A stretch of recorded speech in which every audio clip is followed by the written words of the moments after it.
Jadi apa yang kamu paham mengenai masalah gejala sosial di kalangan remaja? Tidak. Gejala dia tanda-tanda yang akan berlaku sesuatunya apa yang berkenaan dengan masyarakat. Jadi setuju tidak pendapatnya? Setuju. Saya setuju. Jadi coba kamu berikan contoh-contoh mengenai masalah gejala sosial. Merokok, judi, dating juga, dating, Pergaulan bebas tadi konteks sekolah. konteks sekolah. Jadi pernah yang konteks sekolah sudah? Bagus, baik, baik. Ini jawaban dari Shiva. Gejala bermaksud tanda-tanda akan terjadinya sesuatu. Yang Daniel jawab tadi ya, manakala sosial segala hal yang berkaitan dengan masyarakat. Jadi siapa masyarakat itu? Kami. Saya. Oke, Taufik baca. Masalah sosial merangkumi berbagai perilaku negatif anggota masyarakat yang tidak membawa keuntungan dan keuntungan dalam kehidupan saya. Jadi kalau kamu mendengar saja mengenai gejala sosial ini, secara otomatiknya dalam minda kamu memikirkan perkara yang negatif. Oke, masalah sosial merangkumi berbagai perlakuan negatif anggota masyarakat yang tidak membawa sokongan dan keuntungan dalam kehidupan seharian. Jadi, jika ingin nambah kehidupan yang seharian, kehidupan tadi dari segi sistem negara tadi, ekonomi dan seterusnya. Oke, jenis-jenis masalah gejala sosial apa yang kamu tahu? Jenis-jenisnya. Oke, coba beri contoh. Bully yang tadi kamu jawab sebelum ini. Dan apa lagi? Bapak. Bapak. Kurang sayang kasih sayang ibu bapak. Lagi? Apa yang jawab? Kurang didikan agama. Sana di sana. Apa? Media Bully, kurang didikan agama. Merokok. Oke. media massa. Media massa. Oke. Ini Kawan-kawan. dari jawaban Shigua. Jenis-jenis gejala sosial seperti bully, vandalisme. Tahu tidak? Tahu tak? Jadi vandalisme merusakan harta benda. Merusakan harta benda seperti Awam atau benda awam. harta benda awam. Bagaimana pula dengan harta benda kerajaan? Hilang bas penduduk. Jadi bukan Menconteng-conteng. jenis-jenis gejala sosial. Oke, yang di atas bully. Ini mungkin kamu selalu mendengar mengenai masalah bully. Pernah tidak kamu mendengar di sekolah kamu sini? Bully. Siapa? Ada kawan-kawan kamu yang pernah bully kamu sebelumnya? Kamu ingin berkongsi pengalaman?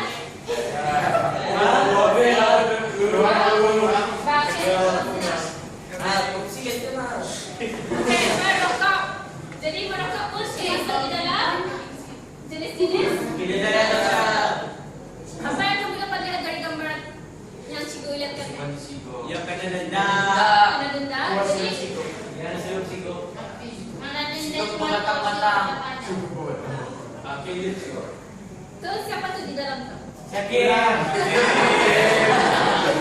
Jadi merokok masuk juga di dalam jenis-jenis gejala sosial. Oke, seterusnya pembuangan bayi. Pembuangan bayi pernah mendengar? Kalau melakukan Ada. di negara Brunei. Ada. Oke, contoh-contoh coba berikan yang pernah kamu dengar sebelum Di ini. Malaysia. Indonesia itu Mana di Brunei? Ya.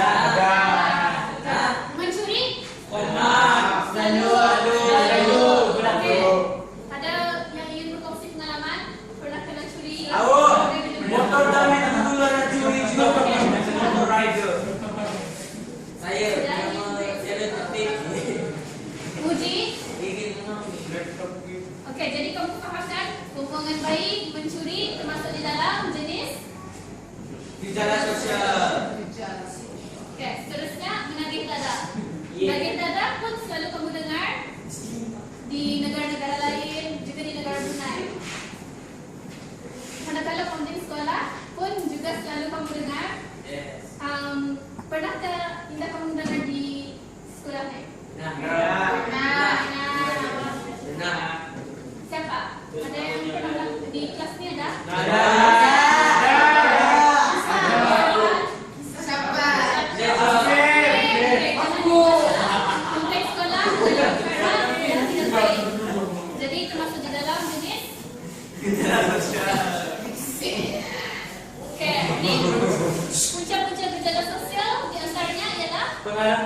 sikap ibu bapa. Kenapa cikgu menilai punca gejala sosial ini sikap ibu bapa?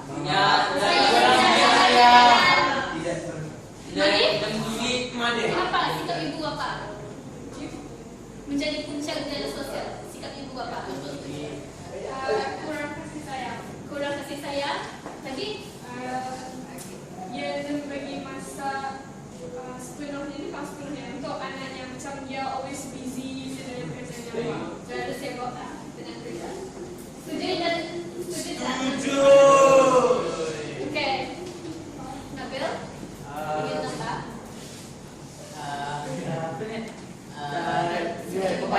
Bapaknya kira mesti kan anaknya tu pun ikut Terpengaruh. Setuju? Okey, seterusnya sikap remaja. Siapa remaja? Kami. Kenapa kamu di dalam punca-punca gejala sosial? Pengaruh kawan. Pengaruh kawan. Dari kawan macam siapa? Okey, juga ada soalan. Kalau kawan yang ganjil, kamu rasa orang tu boleh menjadi punca gejala sosial atau tidak? Indah semestinya ganjil bermasalah juga. Betul. Siapa lagi yang ingin menambah? Dah benar tu. Fasa. Sini menambah. Fasa yang menambah. Ingin jawab. Syakim. Okey, sudah. Seterusnya adalah kelemahan undang-undang. Jadi kamu setuju ke tidak? Kelemahan undang-undang boleh menjadikan punca terjadinya gejala sosial. Pasal? Okey, cuba berikan contoh di negara kita, negara Brunei. Aku cuba kelemahan undang-undang. Aku juga setuju. Pasal apa ni? Tak setuju. Hukum muda tak? Hukum muda. Kenapa dengan hukum muda? Walaupun dia ada hukum itu, tapi masih je orang buat perkara yang tidak. Pasal orang Pasal? Setuju dengan jawapan Afif sama Amal? Siapa yang tambah? Brian? Enes. Sudah nak cakap. Indah strict juga. Indah kuat lagi. Sudah straight. Sudah tetap undang-undang. Okey, jadi seterusnya adalah ICT. Kenapa cikgu memilih ICT? Tahu. Facebook, Instagram, WhatsApp. YouTube. Jadi sesuatu boleh menjadi punca gejala sosial. Boleh. Okey, jangan berikan contoh kalau WhatsApp. Kenapa? Dapat spread info-info yang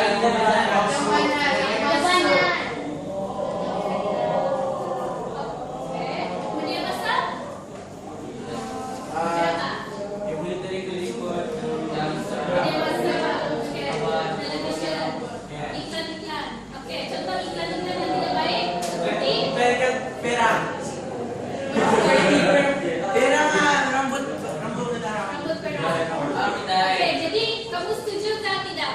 Rambut perang itu kalau ada sesiapa kamu jumpa perempuan lelaki yang berambut perang, kamu rasa termasuk tidak dalam masalah gejala sosial? Tidak. Semestinya. So rambutnya tu dapat hitam. Semestinya juga. So, Zainal ingin tambah? Indah juga. Okey, baiklah. Modernisasi adalah punca-punca gejala sosial kerana terlalu mengikut arus kemodernan. Jadi masalah kehidupan secara tradisional adat-adat dilupakan begitu saja. Jadi kamu faham tidak globalisasi dan modernisasi? Contohnya modern seperti pakaian, vaping. Beatrice dah. Vaping merokok. Jadi vaping merokok kamu rasa tahap keburukannya sama atau tidak? Sama. berbeza juga. Sama juga. Berbeza. Apa bezanya? Itu je. Kalau merokok. Feel. Bapak, cepat. Kalau merokok, dia boleh membunuh seseorang dengan masa yang lama. Kita aku, kalau dalam Islam syaratnya haram. Tapi kalau membuat masalahnya tidak masalah. Bukan sudah. Makro. Kalau PP, ya boleh nahan itu. Ya. Jangan membahayakan. Tidak membahayakan seorang macam paru-parunya belai, sadari liquid atau Oke, baiklah. Jadi kedua-duanya adalah Bahaya. bahaya. Ya. Setuju atau tidak? Setuju. Oke, Mas, ada yang ingin menambah jawaban uji dari rokok dengan baby? Oke. Daripada boleh dinaikkan harus kalau tidak rokok asap. Aduh juga. Coba. Aku memang lagi rasa. Ada dah. Oke, apa yang terkandung di dalam isi rokok? Nikotin. Nikotin. Nikotin seperti Nikotin tinggi. Jadi kamu setuju kedua rokok vaping adalah membahayakan? Yes. Ya. Tagihan juga. Nikotin bagi tagihan. Addicted. Oke. Jawaban kamu semua betul. Yeah. Yang selanjutnya, kesan negatif. Kesan negatif boleh terjadi kepada individu itu sendiri dan juga boleh menjelaskan negara serta peruntukan nilai agama. Kamu setuju atau tidak? Peruntukan nilai agama. Setuju. Oke, kalau kurang nilai agama, apa yang terjadi? Memburukkan nama agama tu. Dia tahu membedakan hukum hakam. Yang di belakang sana